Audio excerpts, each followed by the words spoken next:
Aloha. You're watching Ericsson Enterprise Wireless Demo Series, where we get hands-on how-to from the Ericsson experts. And I'm really thrilled today to have Tim Cerami. He's our lead product manager for our NetCloud UI. How's it going, Tim? Doing great, Peter. How are you today? I'm doing excellent. First time on the show, welcome. So I understand that there are some significant changes to the NetCloud UI recently, isn't there? Yep, there are. We're rolling out our brand new UI to some of the most popular pages in NetCloud, being our routers page and network interfaces page. Made some significant changes to our filtering and searching capabilities, and I'm here to demonstrate all that today. So let's get to it. But first, for those who might not know, what is NetCloud Manager?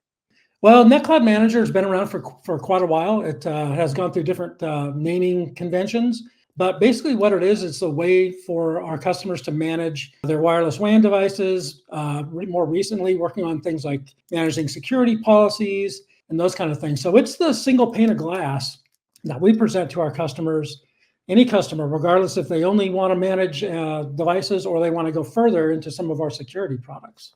Cool. So I see you're on the devices page. Yep, this is where we're going to start. And what this demo is going to be is a head-to-head comparison. And it's going to be done live between our filtering capabilities in the new UI that you see here, what was called our search capabilities in the classic UI. And the new UI is this UI and the classic UI, which I'll be toggling on this button often to get back and forth between both UIs. So to get started here, I have to mention one thing, and that is when you're moving from the classic UI to the new UI, you want to make sure that the columns that you want to filter on are actually turned on. And so we have this configure columns section over here. It's very possible that when you move to the new UI, your serial number may be turned off, your MAC addresses may be turned off. So you want to do this one-time effort to come into the new UI and make sure that those columns you want to filter on are toggled on. They will not be on by default, even if you had them on in the classic UI. So just a little piece of housekeeping here, so that when you do start executing some filters, you do get the results that you're looking for. Yeah. And as usual, you can still move the columns around by dragging. You can also go over to this order tab over here, and you can kind of slide them around like so, and they'll change in front of your face for you. So just a little bit of notice there before we actually get started here. That's a good tip. Yeah, it has to be done. I want to give a quick overview of this panel before we actually start doing some filtering. You'll see at the top of it, there's a checkbox that says open by default. And if you would like to have this panel open by default when you load this page, just keep that box checked and this panel will appear. The other thing that will happen is that when you do that, this cursor will be set here, and you can immediately start to type something and filter without even having to touch a mouse. So just a little bit of convenience there. Another thing to note is our reset filter link up here. Any filters that you have set in here and you want to kind of go back to square one, just click that and you'll get that. We'll be talking through the rest of this stuff during these head-to-head comparisons. So let's dive into some of that. So what we want to do is a first comparison is to, well, first of all, I want to talk about how these boxes work. This new box here, unlike the old box, will not execute anything or instigate a filter until you either hit this add button or you press enter. The previous box would actually, if you delayed your typing by a couple seconds, it would try to filter. And what happens there was people got a little frustrated with like, oh, I got to type fast or I've got to type really accurately, and before this thing will do something. And if you didn't get your syntax right, you might have an error message pop up and you'd have to grab your mouse, close that, and then get back to work on correcting your filter. So just one little difference on the way these buttons actually work. So let's go into a demonstration here really quick. So what I want to do is I want to filter my devices here by things that are only online. So I'm going to do it here in the new UI, and then I'm going to go to the old UI and I'm going to do the same thing. So what we tried to do here was obviously make this really simple. And so we've presented a lot of options on in the panel that'll make it easier for you to filter. So the only thing I want to do here is just sort things by what's online. So I've got a simple checkbox here. I click that, and it shows me only the 4 routers that I currently have online. Now, if I go to the old UI and I try to do that same thing, I'm not going to try to type anything here because I know we don't have a ton of time, but you'll notice that there's no checkboxes, there's no panel. The only thing that we've given you in the old UI is this search box up here, and I'm going to paste in this text. So rather than a checkbox, I literally have to type state equals online to execute that same filter. So as you can see, we're trying to provide a much faster, easier, more simple, more easy to learn way of doing filters in this new UI. Nice. So that's number one, Peter. The next thing I want to do is find a particular product name or product type. Well, name is kind of the same thing. What we do see happening is people in the old UI, they would type like E300 and they'd get a list of devices. Now, you might notice here that I didn't get only 300s. I got a couple 3,000. I got a 3,000. I got an 1,100. The 3,000 makes sense because E300 is part of that. But why did I get this one? And the reason I got it is because E300 is actually typed in manually into its asset ID. So we don't recommend in either UI searching for a product in that way. Rather, I have to type, well, I didn't get it all in there, but product.name equals E300. And so that is the way that I got just a list of E300s in the old UI. In the new UI, we again tried to make that easier. And all I have to do is select this drop down and select E300. And I've got that very same list in front of me. Wow. Boy, that definitely cuts the time down. Certainly more intuitive for sure. Yeah, it really does. We've tried to make it so that it's not only obvious, just checkboxes and drop lists, but just you can actually see exactly what you're trying to do. Yeah. Without having to do any typing. Let's go to the next exercise. Our next exercise is I'm going to look for multiple MAC addresses at the same time. So again, I'm going to go to the old UI. I'm going to go into the search box and I'm going to, oops, I didn't want that necessarily. Let me just hit this and I'm going to paste in a string of text that I can't even fully see here. The text is MAC underscore IN, which stands for includes, which is the way that I get access to more than one thing. And then I got my first MAC address here, and then I got the last MAC address over here. This has to be dead accurate. If I don't get this exactly right, like I take these two underscores and I remove one of them, I get an error. Not a very friendly error either. And it looks like my filter's still there, but that is what I had to do to just filter for two different MAC addresses in my list. Let's go to the new UI and do it. In the new UI, I can paste in one MAC address at a time. So I'm going to paste in this one. And it looks like I put another character in there. And I've got my second one. I'm going to just paste it in separately as well. And I should get two devices here if I pasted those in right. So here I got the same result. No big long string of text or anything like that. But I think the real benefit here is the fact that I can see exactly what I did here. And if I added a third, fourth, or fifth one in here, I would just get more of these pills showing up at the top. And we do have a way of allowing people to kind of bulk add stuff in, which we'll show here in just a second. And also, if I don't want the first one in here, I can remove it here, and I'm just left with the last one. And very snappy performance here. There's no waiting or delays to get that filter executed, which is something that we also tried to improve, was to make performance better. Okay, so that's another example. And another example of a string of information that was pretty lengthy to get it in there. I'm going to go to my another example here is like, what if I want to find things that are in multiple columns? So far, we found things that are like just in product or just in MAC address. But what if I want to find something that encompasses several of these columns? Let's go to the old UI first. And so in the old UI, what I'm going to do here is I want to find my E300 devices that recently that have a NCOS status, which is like a NetCloud OS update of complete. And I also want to make sure that the device is online. So in order for me to do that, I have to do something like this. Let me see if I can get it copied and pasted. Let me put it over here. Okay, I got one device. And let's just look through this string really quickly. So I've got product.name equals E300. That's my first qualifier. Last underscore firmware underscore activity underscore state equals complete. And then I got state equals online.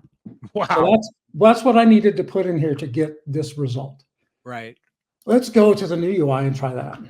And you can kind of see where this is going to go. So let's get the first thing. I need my E300s. Okay, I've got 3 of them here.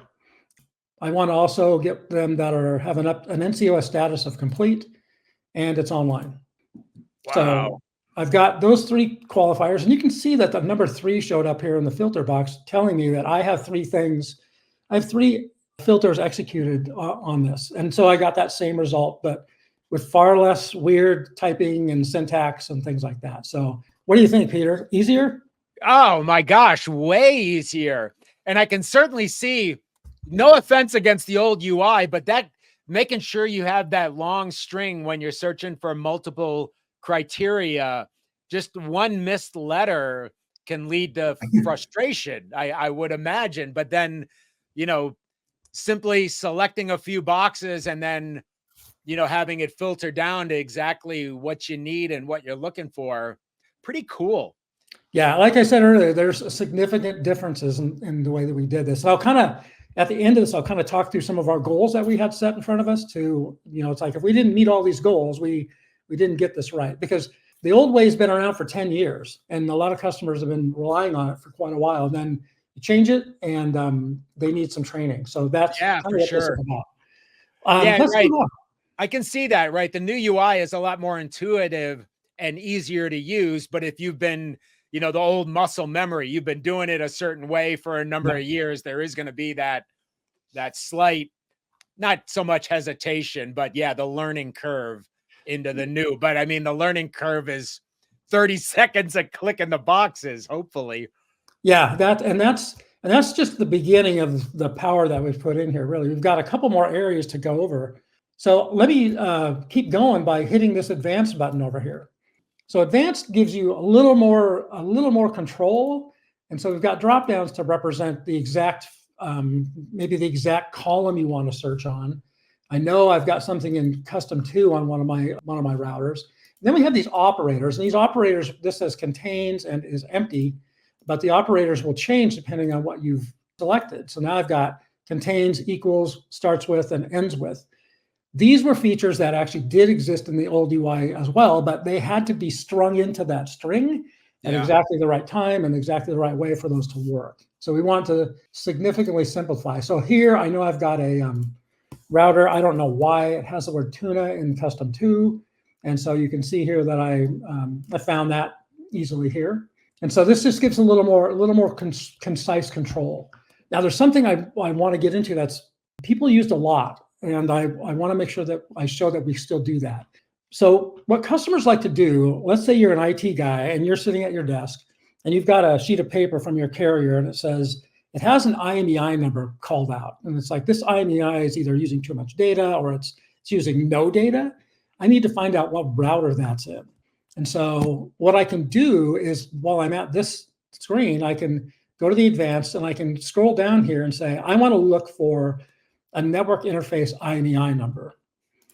So, and then contains. And so let me go get one of the IMEIs out of my network interfaces. So I'm going to paste it in here. I'll click add. And so here's the router that has a modem with that IMEI number in it. This happens all the time. And it's not just with IMEI, but it's also, we've chosen after a great deal of research, which of those columns over in the network interfaces tab people generally search on from the routers table. And that's APN, ICCID, IMEI, model, and then also online status. And so this is a very powerful capability. Is like, we call it kind of like dot annotation or a cross grid filtering. And it works from the router's grid to network interfaces and back. So I could actually look for a network. I could look for a router column in here as well, which I have a big list of those to where I can look for like router name or router, like, well, what router has custom 2 in it? I know that I have one called Tuna. Oops, did I spell that right? I don't think so. So I can look at the routers table and say, okay, well, which router has tuna in custom 2? Here's all of its network interfaces.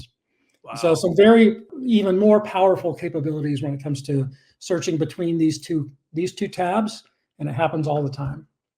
So it's as if you guys had taken a lot of that syntax that required either memorization or copying and pasting and just built it into the code so it becomes clickable versus having to remember all the syntax. That's exactly what we wanted to do. There was a lot of syntax. I have a sheet of paper here that's 4 pages long that describes that syntax. And when I talked to some customers about, hey, have you done this or tried this?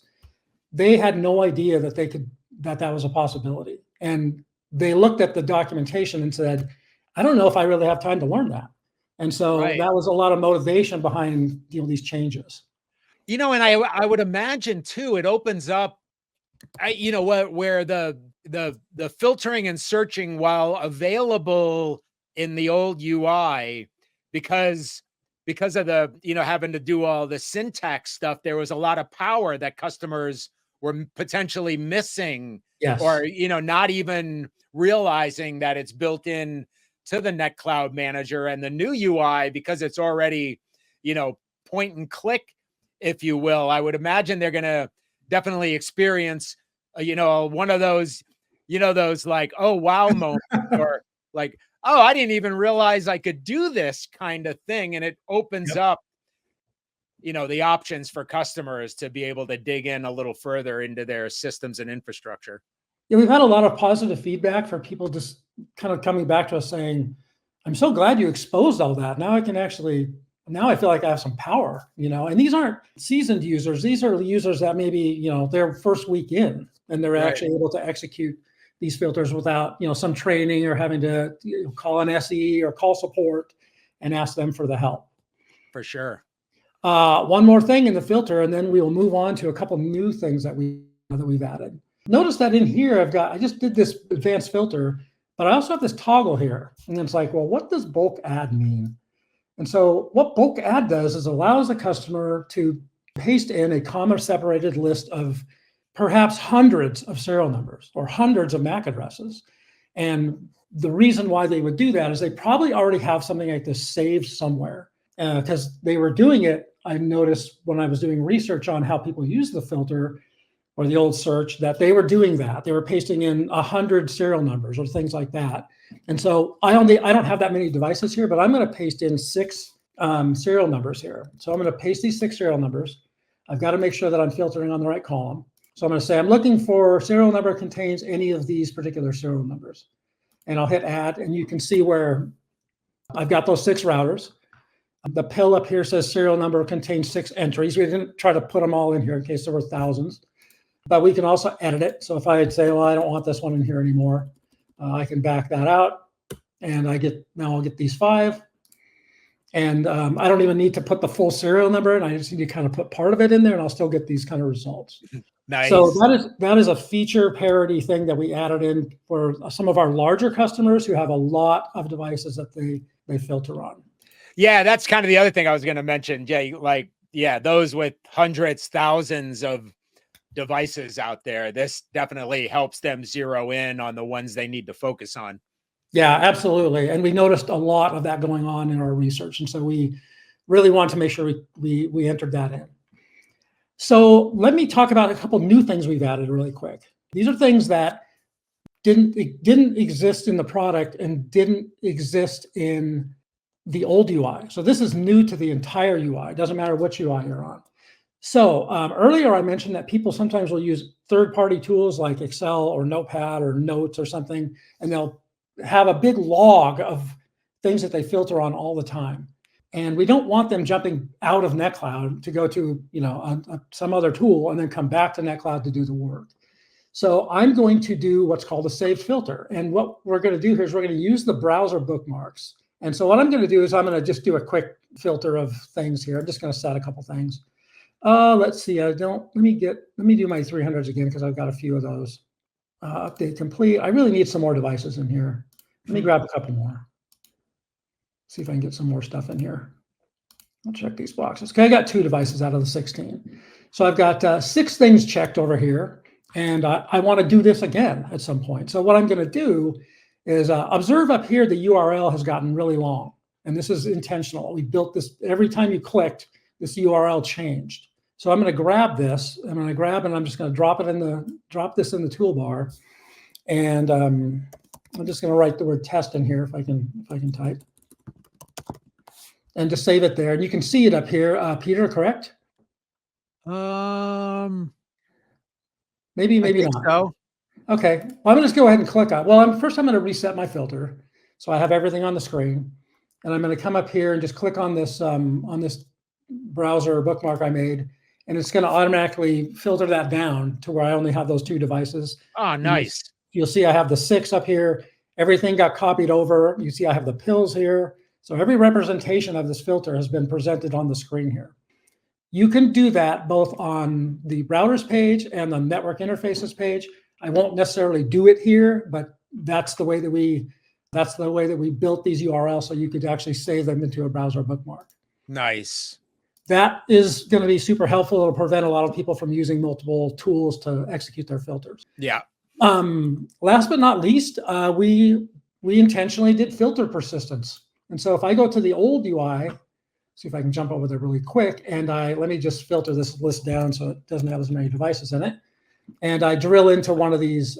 I'll just drill into this one that I'm currently using. So I've drilled into the device dashboard, and you can see it here. It doesn't really matter what I do here. I can click around or I can do nothing.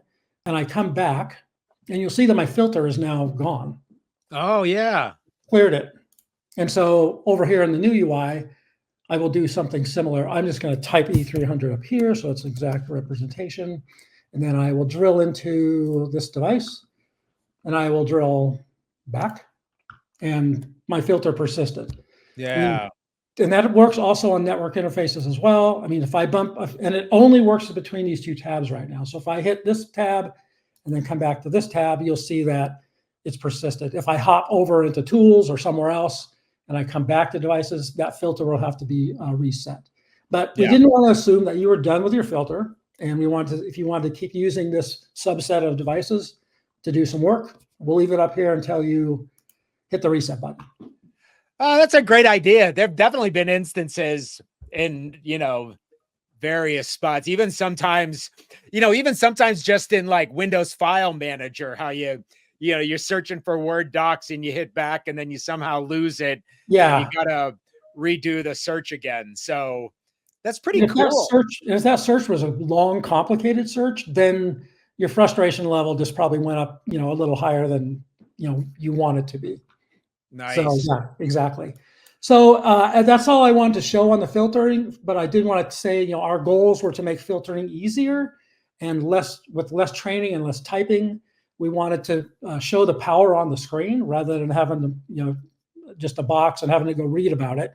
Right. We want it to be very useful on day one. You start with NetCloud, you can see that filter, you can start executing filters immediately. And we wanted to match feature parity, but also add new capabilities to it. So saving filters and filter persistence are definitely new things that we've added to the mix here. And then, so this is available now, right? Like the current version of NetCloud Manager, it is the newest version. That is my production account. So everything I just did, you will see. There might be some other tweaks along the way because we're still working. Software's never done. We're always working on it. If we get feedback that says we need to move something or change something or add something, we'll get it in there. Sweet. And if you're a customer watching this and you have a particular request, potentially toss it in the comments. We'll be happy to pass it along to Tim and make sure that they at least, consider it in future versions. Really appreciate your time, Tim. Boy, that is a significant difference for sure from the old. It's a big difference. Certainly much more, time saving, intuitive, and I'll just say it, less frustrating than potentially what the old one was like. Wow. Really appreciate your time, Tim. Hey, if you'd like to learn more about NetCloud Manager, about any of Ericsson Cradlepoint routers, of course, you can visit cradlepoint.com. Thank you for watching. If you'd like to share this video, obviously, we'd love to have you share it with your friends or even other Cradlepoint customers you may know and might not be aware of the new updates. Really appreciate your time, Tim. Appreciate you folks watching. For my good pal, Tim, welcome to the show. Really appreciate your time. I'm Peter, and we're with Ericsson. Thanks for watching. Thanks, everyone.